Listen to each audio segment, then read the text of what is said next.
यदि हम आजकल के बच्चों से पूछें कि सबसे शक्तिशाली भगवान कौन है, तो वो सीधा कहेंगे थोर या फिर कोई अन्य, या फिर जो भगवान नहीं है उसे भी भगवान कहेंगे।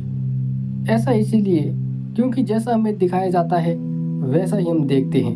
हम लोग वास्तविकता की खोज नहीं करते, हम सिर्फ शक्ति की ओर भागते हैं, सत्य की ओर नहीं। हालांकि विभिन्न धर्मों के भगवानों की तुलना करना उचित नहीं है, क्योंकि पौराणिक कथाओं के अनुसार उनमें से कोई भी कभी भी एक दूसरे से नहीं टकराया।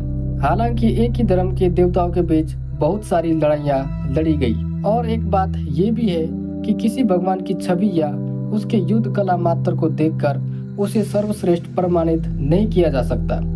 लेकिन फिर भी देखा जाए तो हम ये देखते हैं कि विभिन्न धर्मों में शक्तिशाली भगवान अलग अलग है। ईसाई में ईसा मसीहा, इस्लाम में मोहम्मद, ग्रीक में एथीना इत्यादि। ज्यूस थंडर के देवता, थोर भी ज्यूस के समान है। पोसिडोन समुद्र के देवता, हेलियस अग्नि के देवता आदि। हिंदू पौराणिक कथाओं में हमारे पास सूर्य देव, सूर्य के देवता, इंद्र देव, देवताओं के राजा, वायुदेव, वायु के देवता इत्यादि है। इसीलिए सूर्य देव मिस्र की पौराणिक कथाओं के सूर्य देवता रा के समान है, जो उनकी पौराणिक कथाओं में सबसे मजबूत देवताओं में से एक है। और इंद्र का वर्णन भी किया गया है देवताओं के राजा के रूप में। उसके पास आकाश पर अधिकार है।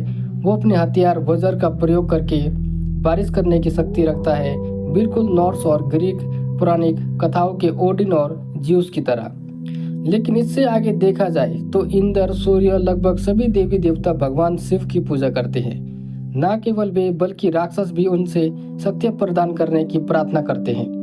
भगवान शिव की प्रार्थना मानव, दानव और देवता सभी करते हैं और ये उनकी सर्वोच्चता दिखाने के लिए पर्याप्त है। लेकिन फिर भी हम आगे देखें तो इस्लाम धर्म में मोहम्मद कहते हैं कि वह अल्लाह के दूत है।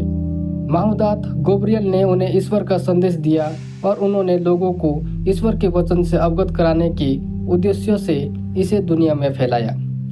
ईसाई धर्म में ईसा मसीहा कहते हैं कि वह ईश्वर के पुत्र है। उनका कहना है कि इंसानों को उनकी गलतियों से अवगत कराने और इंसानों के बीच भाईचारा, शांति, प्रेम और करुणा फैलाने के लिए भगवान ने उन्हें धरती पर भेजा।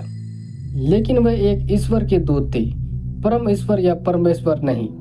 हिंदू धर्म में भी राम, कृष्ण, हनुमान इत्यादि वे भी ईश्वर के दूत या अवतार की तरह माने जाते हैं। लेकिन जब यहाँ भगवान शिव की बात होती है तो वे इन सभी देवी देवताओं द्वारा पूजे जाते हैं, जिन्हें ईश्वर की संज्ञा दी गई है, जिन्हें पर ब्रह्म कहा गया है। इसीलिए ये कहना गलत नहीं होगा कि शिव ही एकमात्र परमेश्वर पर ब्रह्म है। इसीलिए सबसे शक्तिशाली भगवान की बात की जाए तो ये कहना गलत नहीं होगा कि वे शिव है। और एक अलग धारणा है कि परम ईश्वर मेरे लिए शिव, मेरे मित्र के लिए विष्णु या मेरे अन्य रिश्तेदार के लिए कार्तिकेय हो सकते हैं। ये इंसान की सोच है, लेकिन तर्क पे आधारित नहीं। जिनकी भी पूजा करो, लेकिन वो सभी परम ईश्वर के ही अवतार, अंश या उनके दूत है। भगवान की सर्वोच्चता भक्त के हृदय में भी होती है। जैसा आप भगवान को देखना चाहोगे वो आपको वैसा ही दिखेगा, क्योंकि निराकार का अर्थ ही वो आकार है जैसा आप उस आकार को देखोगे। हर हर महादेव।